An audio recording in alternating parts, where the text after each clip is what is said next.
Hello and welcome to the In Her Skein knitting podcast.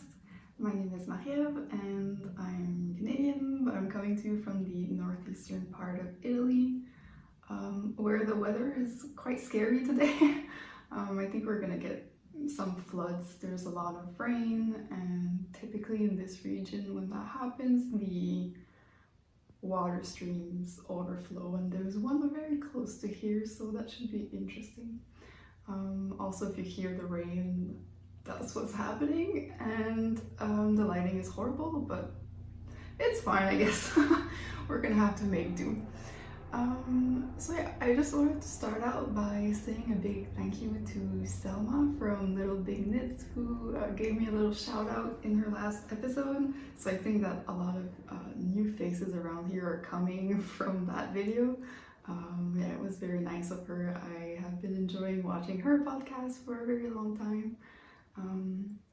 She's from Ottawa, where I used to also live, so it's also nice to see her footage, and I really like her very positive vibes, very wholesome energy, I guess. So yeah, I'm sure you already know her, but you can check it out if you don't. So yeah, last episode, I think I mentioned that we were going away for a weekend. We went to Torino, or Turin, I think, in English, and it was a very nice weekend getaway. I was very pleasantly surprised with the city. It's like a pretty big city, but not too big. Like there's no big downtown area. It's an Italian city. It's older, it has a lot of charm, and it's also surrounded by mountains, which I was excited to see, but sadly the weather wasn't that great. Like the air quality wasn't that great, so we couldn't see the mountains. So I guess I'll have to return again at some point to see those. But it was a really nice weekend nonetheless, and I'll put some footage at the end. And yeah, so I think in my first episode I mentioned that I had made a Sophie shawl, this brown one, and I was saying, I don't know if I'm gonna wear this, I don't know if it's really my style, but I did end up wearing it a lot, and I was wearing it when we, the whole weekend that we were in Torino. And my boyfriend mentioned that I looked very French wearing this, and I was like, actually, it's Danish. But yeah, I got a lot of wear out of it, and I think also in my first episode I mentioned that I wanted to cast on a smaller one, and basically wearing it the whole weekend made me want to come back home and cast on the smaller version. So that is what I did. That's what I am wearing today. I made this little version in the PetiteKnit Sugar Cashmere. This is an Italian yarn brand. It's kind of like Woolen the Gang or We Are Knitters, kind of like the same style. And yeah, this is their 100% cashmere. I had only one tiny ball of this one that I had bought on sale some time ago. And yeah, it's only 25 grams, 45 meters. So I knew that I wanted to make like a very tiny accessory with it. The reason that I only had one is because they were only selling one in this color.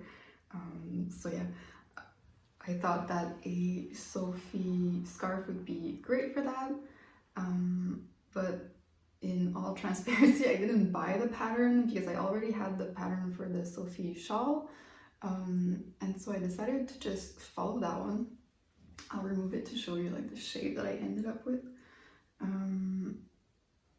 So basically I did exactly like you would do for the Sophie shawl, so increasing along this edge, and then the plan was to make it up to halfway through the yarn ball that I had and then start decreasing, like it's called for in the shawl recipe, which I did at first.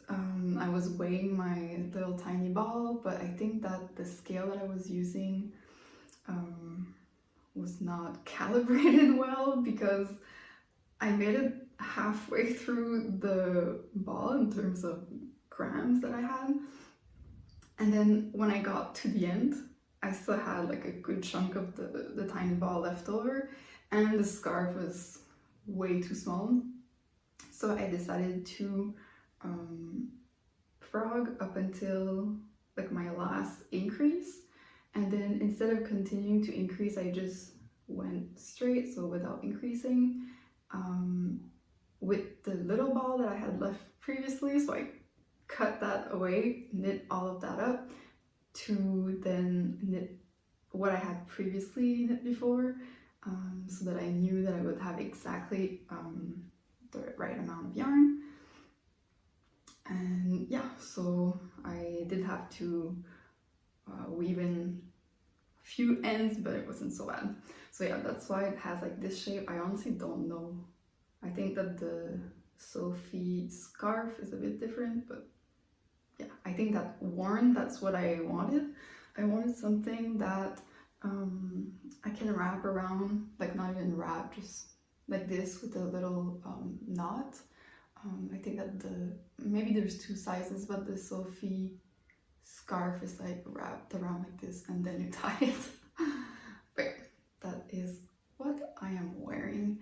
And the sweater that I'm wearing is not handmade. I saw it at the store the other day, and at first I took it in my hands and I said, okay, I'll go like try it on in the cabin and see if I can take photos of the lace pattern and maybe recreate it. But then I realized it's 100% cotton garment, and I don't really love knitting with cotton. More on that at the end of the episode, because I do have some cotton yarn that I bought for a summer project.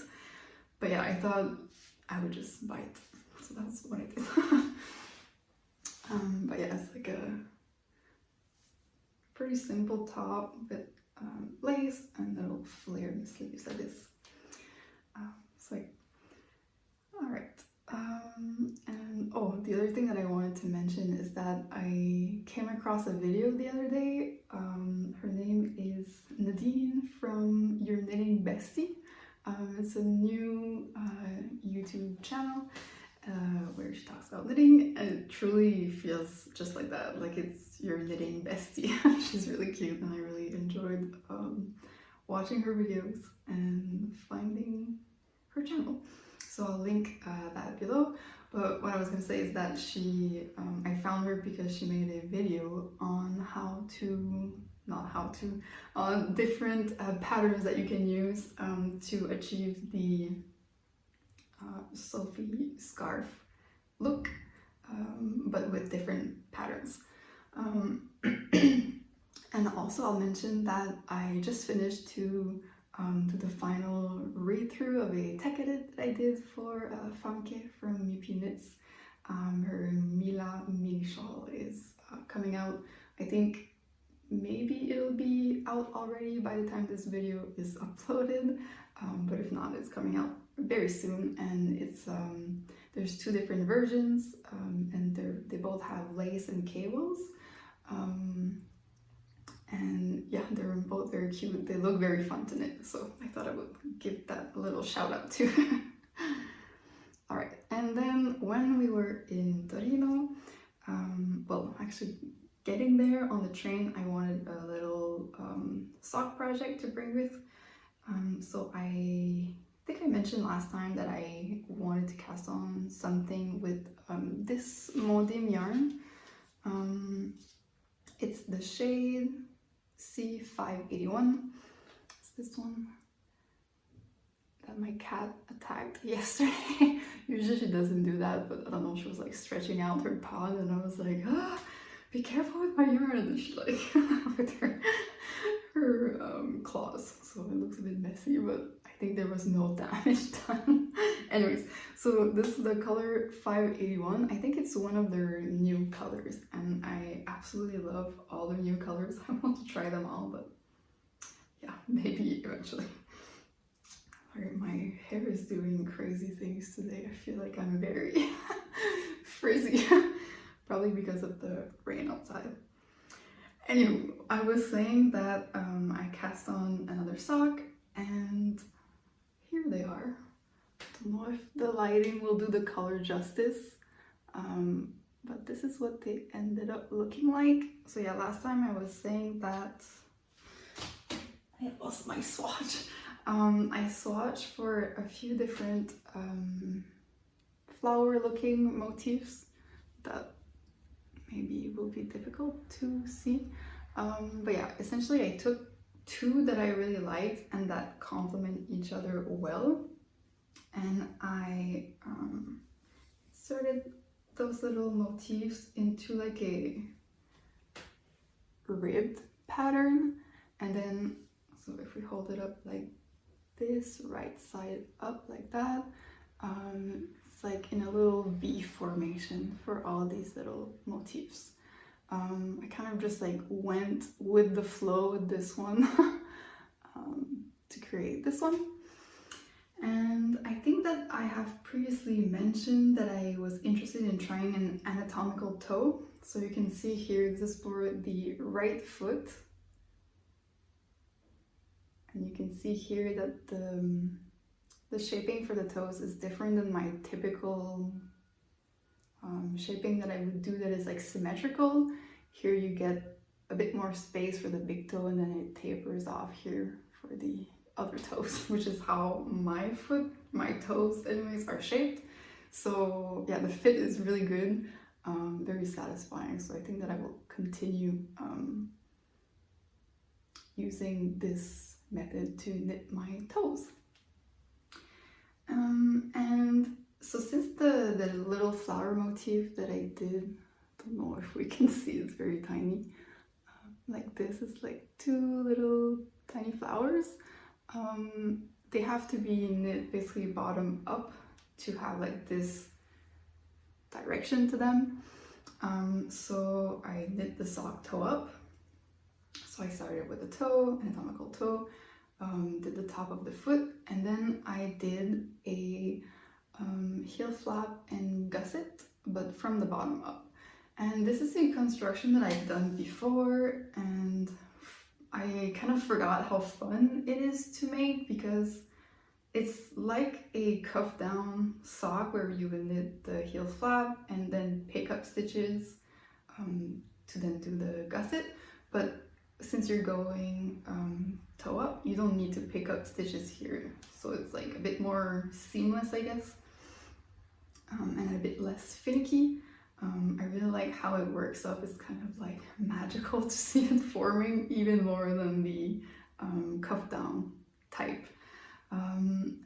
But I remember that I think the first time that I've made this type of sock construction, which was a few years ago now, I realized that the gusset is like much longer than it is on the cuff down version of this type of heel construction. And at first I was just, okay, like it's interesting to note, but I wasn't more interested than that to learn why. But this time, since I was writing down the recipe to make these, that's something that I noticed. And essentially, this is where the nerdy sock moment comes in. So bear with or skip if you don't care.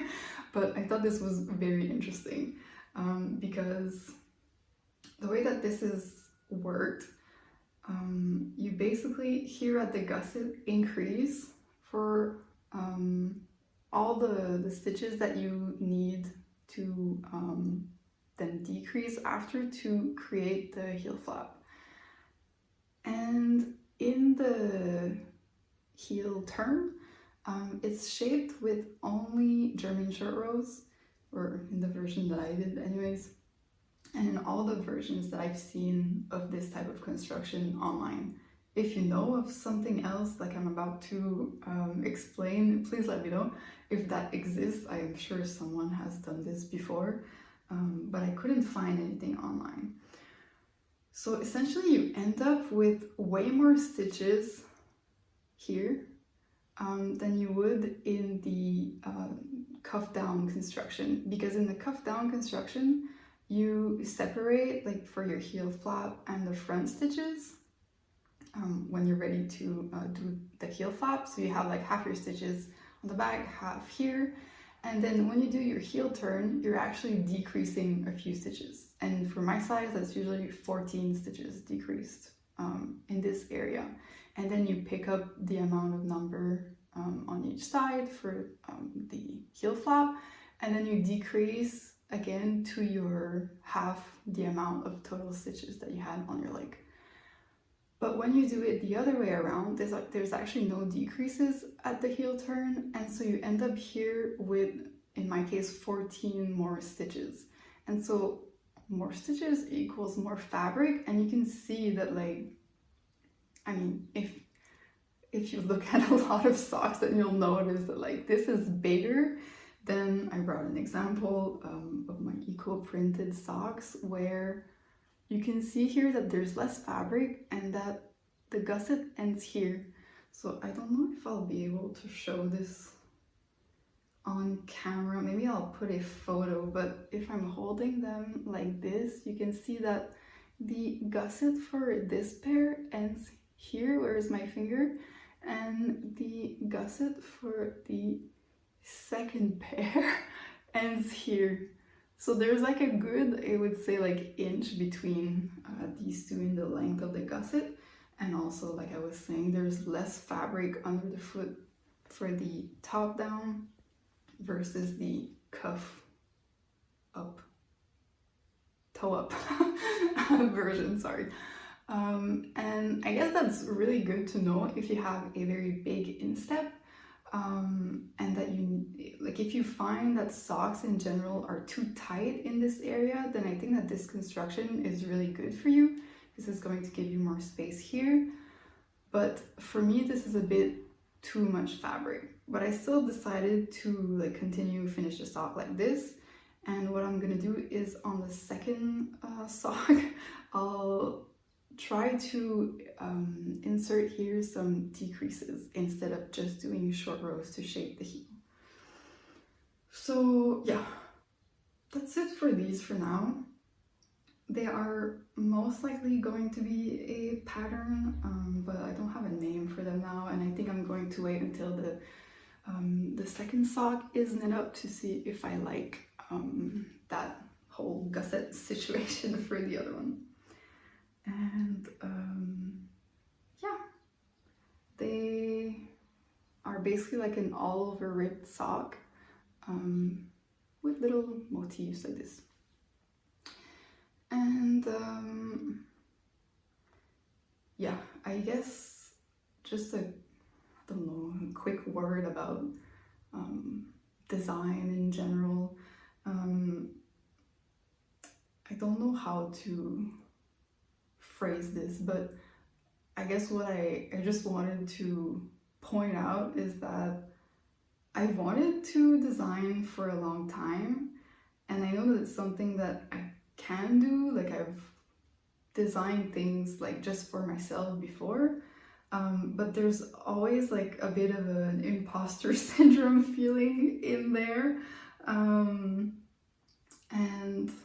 yeah, I guess like I know that I can do it, but I guess my mentality before was that there's so many designers out there and there's so many good designers that, you know, bring out amazing patterns, and I just didn't know if we needed an extra one. So that's why I haven't designed anything before, but I'm at a stage now in life where it's a bit of a funny situation. I moved here in Italy a year ago, and I thought at first that it would be pretty easy to find a job, but it has not been. And so that's why I started to tech edit and also to design. I'm very fortunate and privileged in the sense that right now we're living on my partner's income, and it's more than enough for us for the moment. but it's still something that like I don't want to not work or not do anything. But it's been really hard to find something here. The job market is very, very different than it is in Canada. And so that's kind of like the reasoning behind the tech editing and the designing. It's like I have the time now, and I'm just telling myself like, why not? Like, I'll just try it. If I don't end up liking it, I don't need to do this forever. But yeah, I just really wanted to try. And yeah, so I guess also I had sort of like a revelation the other day in the shower where, like I said, I think it's been a year, like to the day, or maybe like from yesterday, that I've been in Italy, and it's been a pretty tough year. Like, people romanticize like moving to another country and all these things. You know, I get comments that like, oh, you're living in a fairy tale. And yes, there's a lot of amazing things, but it's not all roses and butterflies or whatnot. Like, it's been a pretty tough year on my mental health, which was not doing great before moving here, but moving here and then not being able to find a job, and then like having all this extra time on my hand kind of like really forced me to like look at those things and work on them. And I guess the biggest realization for me was that I used to put like all of my self-worth was coming from my job before. I used to work in research. I did a bit of cancer research, rare disease research, and I was really good at my job. And so to then have to not have a job anymore and to not get like that validation from my work was very difficult on me. And it took me a lot of months and a lot of therapy, both like with a therapist and also doing a lot of like self-therapy. Like, I listen to a lot of podcasts with experts on these types of subjects, and I read a lot of books and all these things. It took me a lot of months to really become okay with the fact of like allowing myself to get self-worth from other places. Like, I've been knitting for 5 years, and I originally started to knit because I was in a pretty bad place. Okay, now we're going into like the whole thing. I'll put chapters, so if you don't want to listen to this, you can just skip to the knitting part. But it's kind of related to knitting, is what I was getting into, because I started knitting 5 years ago when I was not doing so well. I was doing a PhD and everything was going well until it wasn't. The environment became super toxic, and I had to basically get out of there for my mental health. And that's where like things, like I hit rock bottom hard and fast. And so since then I've been really just like trying to, you know, build up again my self-confidence, my self-esteem, self-worth, all these things. And knitting has helped me a lot through that journey. And yeah, so when I started my knitting Instagram around 4 or 5 years ago now, I was looking for a username, and I really liked puns at the time, and so I thought that In Her Skein sounded kind of like in her skin. And I was really trying to feel better in my skin, and so I turned to knitting, which is a hobby that I found. It was something that I could do on my own, and it was keeping my mind busy from other things. So that's where the name came from. It was just me trying to feel better in my skin, which is Her Skein. That's where it comes from. And what I realized the other day in the shower is that I kind of like came like full circle in the sense that like I realized like now my mental health is doing much better. It's not perfect. I still have like, I would say like episodes where I'm more depressed or down, but I am doing better, much better overall. And I think it's because I finally allowed myself to get my self-worth from other areas, and a big part of that is knitting. And so yeah, like the In Her Skein, not persona, but like my, I don't know, first it was a knitting account, now the podcast, the designing, the tech editing, like all of that is has helped me a lot to build back my self-confidence. And so yeah, I just like had this moment in the shower yesterday thinking about like, like I'm really starting to feel good in my skin again, and it's in large part because of knitting. So yeah, that was, I guess, the background story on where the In Her Skein comes from, and I thought I would share that with you. So yeah, moving on, I guess, to the actual knitting content. Let's see what else. Oh yeah, so the other thing is that, but yeah, all of that to say that I'm trying new things and I'm giving designing a shot, even if I have to keep telling myself every day that yes, there's a lot of designers out there, but who cares? Like, I'm doing it for myself. Even if people don't want to knit my knitting patterns, it's not the end of the world. But yeah, and also like the test knit for my first pattern, the Fiorellini socks, is on the way, and putting out the test call last time, it really warmed my heart because a lot more people applied than what I was expecting. So yeah, thanks again for your interest, everyone. I really wish that I could have selected everyone. Like, I really know now what designers mean when they say like, oh, I hate the test knitting calls because you need to choose people and it's hard to do. I really feel that now. And yeah, I couldn't select everyone, but I selected a lot. Like, I know that I took way more testers than I needed.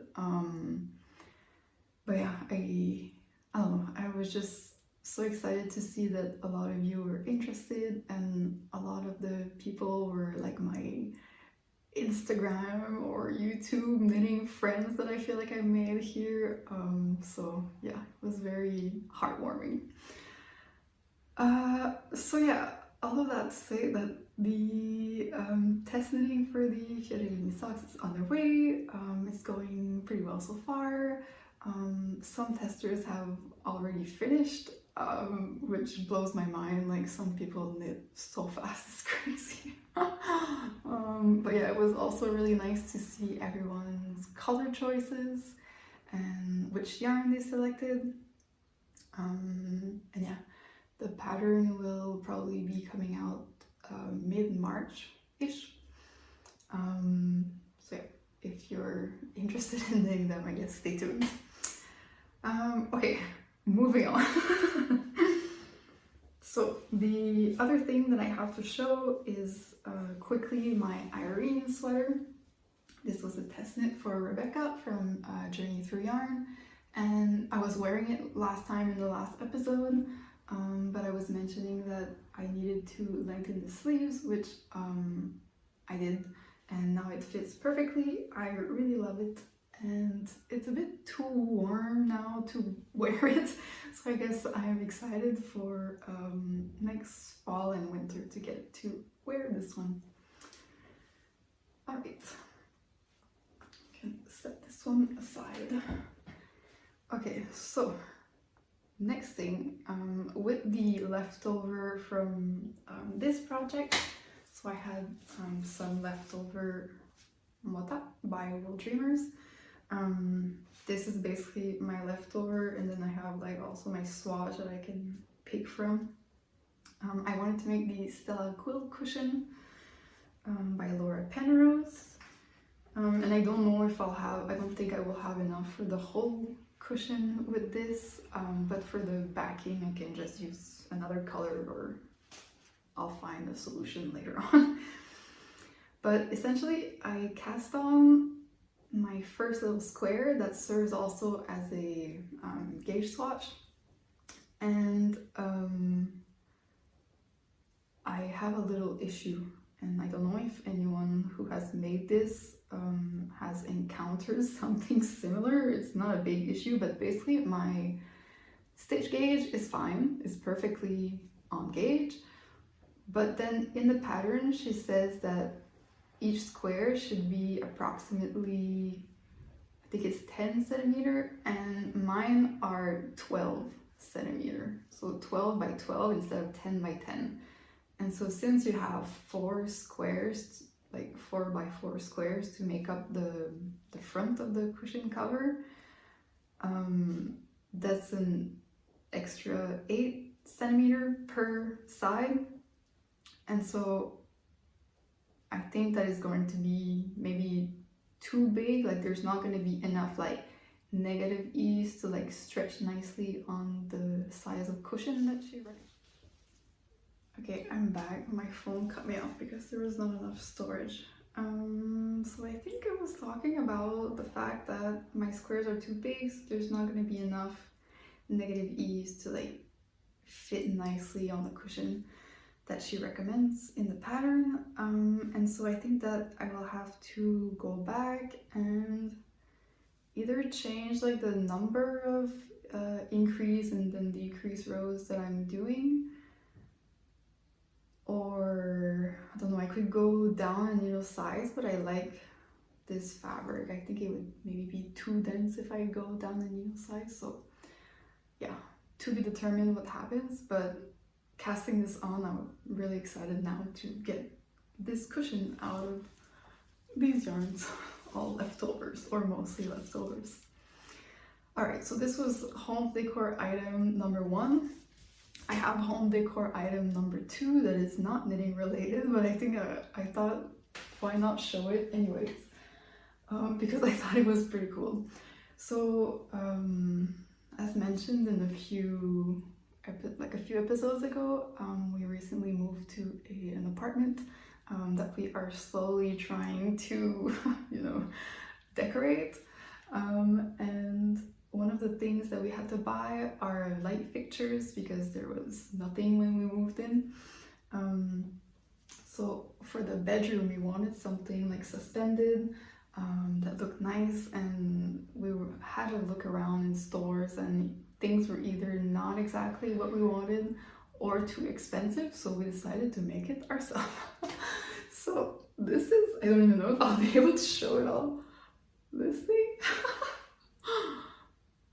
So this is going to be suspended on the ceiling, but I really like how it turned out. So essentially, my boyfriend also is a very crafty person, but more with like metal and wood, all these things. And so we bought some metal pipes. I think it's aluminum, I'm not sure, but a metal that was like easy to bend because we wanted like something that was kind of like this, kind of wavy, so something that we could bend, but that was still pretty solid.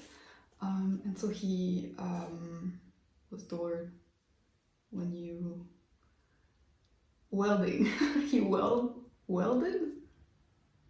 He made this with welding metal together, and so there's like this first circle, which then attaches with like 3 of these metal rods around to the bigger circle that is a bit wavy like this, and in the middle we have this thing, which this basically, which the light bulb will go inside, so this is going to be attached here with a string or metal pipe or something. This is, again, I did all the weaving of the lampshade, and he did the before, and also will do the steps after for the electricity and everything. I technically know how to do those things, but I think it's better in his hands. And this one to go like this on the ceiling. So I'm really excited to see the final look. I think it would look very nice. So yeah, it's like bigger than the ones that we were looking at in the store, and also much cheaper. I think we probably spent, like for this part, like without all the hardware, I think we spent maybe less than 10 euro. And to me it looks like a nice like design piece. But yeah, so that was a fun little project. Much less enjoyable than working with wool. I think this is like hemp string rope, so not super fun, but yeah, I guess it's like a weaving-ish project. And I think my tension in some places is not great, but I think that like once it's hung up, you're not really gonna notice. So yeah, I'll put some footage if we manage to get that up in the room soon. All right, and then what else?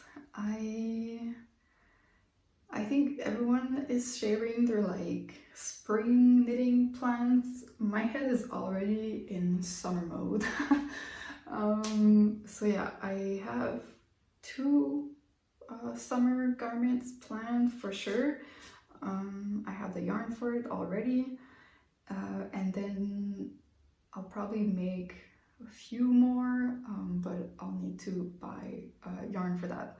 And also I'm waiting also for some other pattern releases. I'm sure that there are some really nice ones coming, so I don't want to plan too much ahead. But yeah, I think in my whole knitting career I've made maybe 3 or 4 summer tops, and I don't think that I enjoyed making any of them. I don't love working with plant-based yarns. It's like hard on the hands, which is the main reason that I don't love working with it. And I also have a hard time like doing yarn substitution for those types of fibers. I'm pretty good at substituting, that doesn't make sense, right? I don't know. You know what I mean. For like a wool project, like I'll pick something from stash and I know like, okay, this is going to behave this way. It's probably going to be good for this project or not good for this type of project.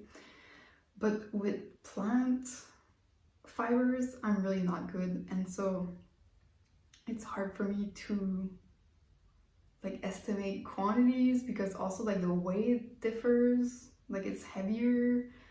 I don't know, it's complicated for me. So previously I haven't been really interested that much in making summer garments, but this year, I don't know why, but I'm feeling very motivated, and it's something that is lacking in my wardrobe, so I think it's good that I'm motivated to do it. So I have 2 yarns here.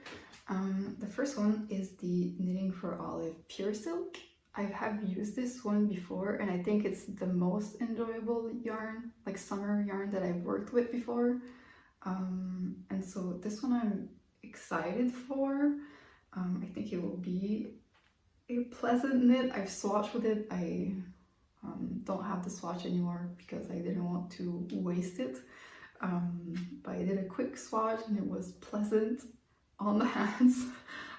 So I think it's going to be fine. This color is Dusty Honey, and I am planning to make I wrote it down because it's the Irene Crop Top. So I made an Irene sweater, now I want to make an Irene Crop Top. It's a design by Hailey Hodge, who, I think she's American, but she lives in Italy.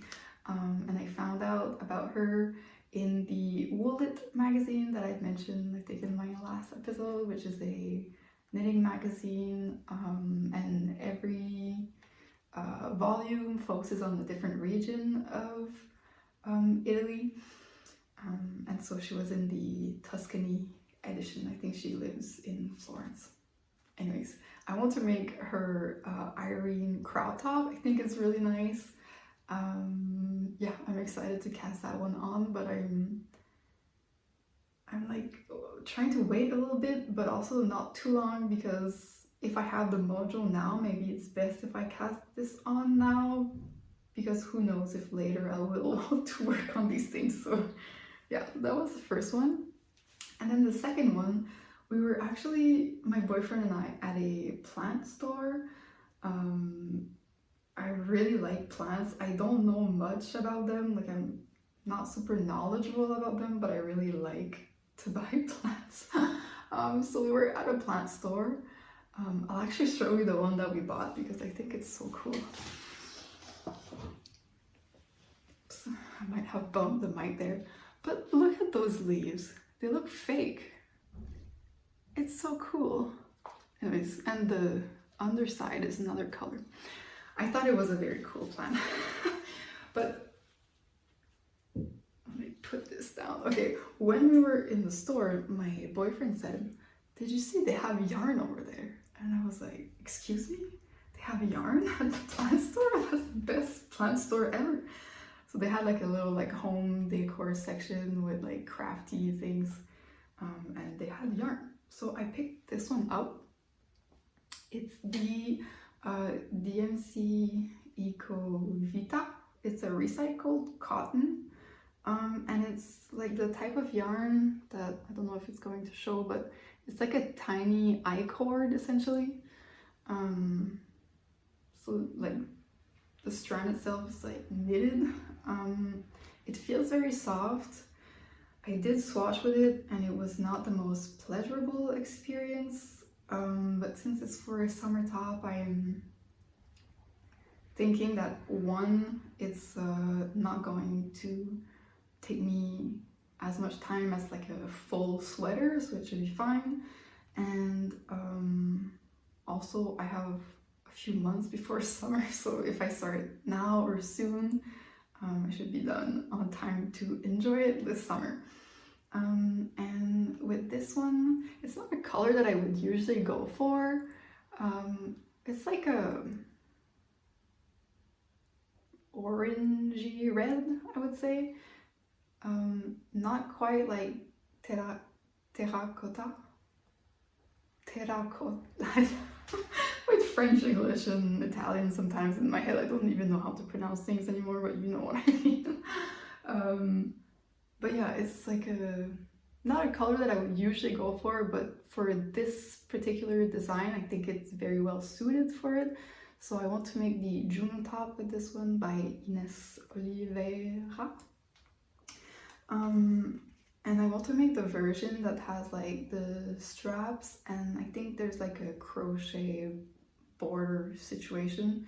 There's like 4 different patterns in that pattern, which is good. I might do the other versions eventually.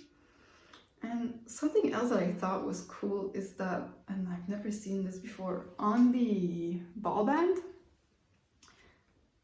there's instruction on how to use this thing, the paper, as soap. I don't know if you can see here, but you just like dip it in water and it becomes soapy water. Doesn't smell like anything. It's a bit like, looks like coated with something. I don't know. I'm intrigued. I will see if I can use this eventually. I thought it was nice. But yeah, this is a cotton and 80% cotton and 20% of recycled yarn, which I don't know what is, but yeah, interesting. And my little tiny swatch that I made is this one. That's all I had the patience for. It was just to see if the gauge is fine, and in the pattern she tells you that the unstretched gauge is not so important, as long as like when you stretch it you get the correct gauge. So it's very, I guess, forgiving in that sense for someone like me who doesn't really know how to choose yarns for summer projects. I feel confident that this is going to be fine. And it's the same for the other project that I want to make with this one. It's also a top that is stretchy, so I think it will be okay. But yeah, I decided to talk about it and like manifest the summer tops for this year because I need a few in my wardrobe. I mean, need is a big word. I really want these summer tops in my wardrobe. So yeah, that's it for the everything that I have to show today. I didn't make any progress on the sweater whips that I have. But yeah, I thought I would also give a few other podcast recommendations. I think you guys appreciated that last time. So I have 4 for today. The first one is Melissa from Wild Nature Knits. She is located in the US and I really like all her projects. I mean, the name of her channel kind of sums it up. Everything is very nature inspired, which I really like. And yeah, she's a lovely person. We have been messaging through Instagram, and yeah, I would recommend to check her out.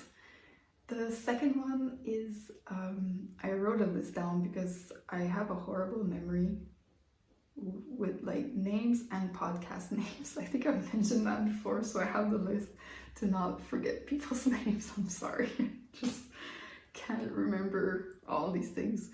But yeah, it's Joyin from PetiteKnit, which is difficult to pronounce for me. But yeah, she's lovely. She does a lot of test knits. A while ago she was also knitting like a set of like a sweater and a skirt, so she has very interesting projects to show. Yeah, I really like her channel. And then the third one is someone who you probably already know. It's Daki from Wool and the Forest. I really like her content. She's like very soothing and very knowledgeable. Yeah, I really like everything that she knits. And the fourth one that I have is Zingy from Zingy's Knitting Podcast. She is also like very calm, very soothing. I like her projects. She talks about knitting for her family and her grandfather. It's very sweet. And yeah, I think she doesn't knit with like colors that really are attractive to me, like a lot of blues, for example, it's not really my color, but I really like her projects overall and her vibe is really good. So yeah, that's it for me for now. I think I will go now to take a little walk to like the water stream that is close to here to see if we are flooding or not. Our apartment is on like the second floor of the building, so like we will not be affected, but it's still kind of scary. There's a lot of water. So yeah, I'll put some footage if I can manage to get there, because I think maybe they even closed down the street. So yeah, fingers crossed that everything is fine. I hope everything is also fine with you where you live, and I hope you are being gentle with yourself, and that you are knitting on things that you are enjoying or getting up to other crafty activities. And yeah, I will talk to you next time. Bye.